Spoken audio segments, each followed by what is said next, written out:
Right, because one of the things that the client is wanting to have happen is for Facebook to be held accountable. And right now, there aren't a whole lot of rules and regulations in place for social media companies.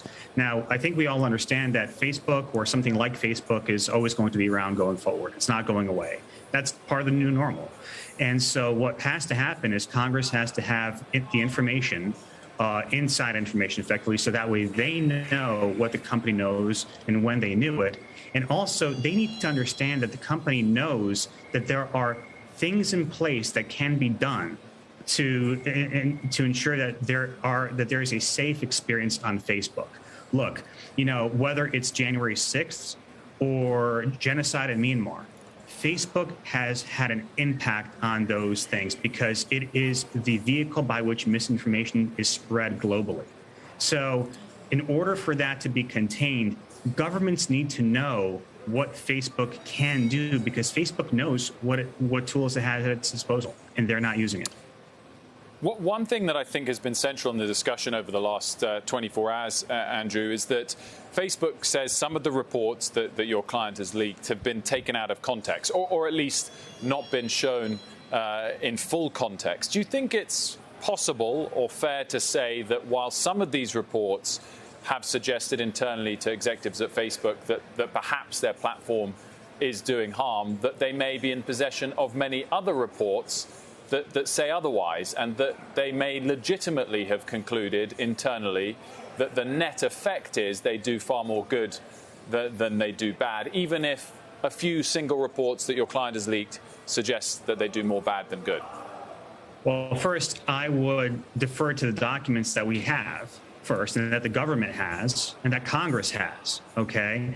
And secondly, when they're talking about balancing certain things, what are they balancing against? Are they looking at the choices before them and saying, okay, we understand that we can implement certain processes and procedures to ensure that misinformation and dangerous conspiracy theories aren't flouted about, but will that decrease the amount of meaningful social interactions, as they call it, for people to actually continue and staying on the platform? So, for example, prior to January 6th, during the 2020 election, it is my understanding that the company did implement certain safety measures because of the concerns surrounding the election.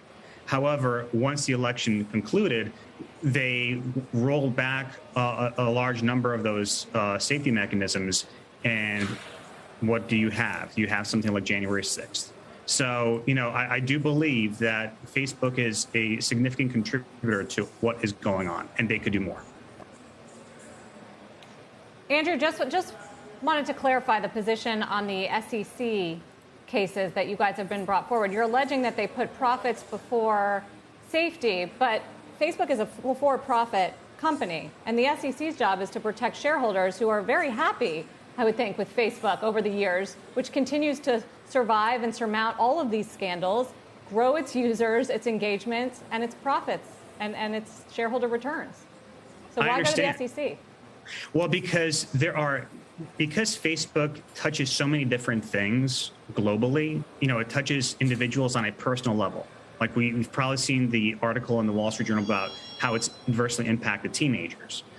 Well, that's something that investors should probably know about to assess the value of the company. But it's also true that, we have evidence and information that suggests that or establishes that Facebook had, in fact, padded the numbers of individuals or users on the platform so that way they can make higher revenue off of advertising. That, I would think, is something that could potentially be fraudulent.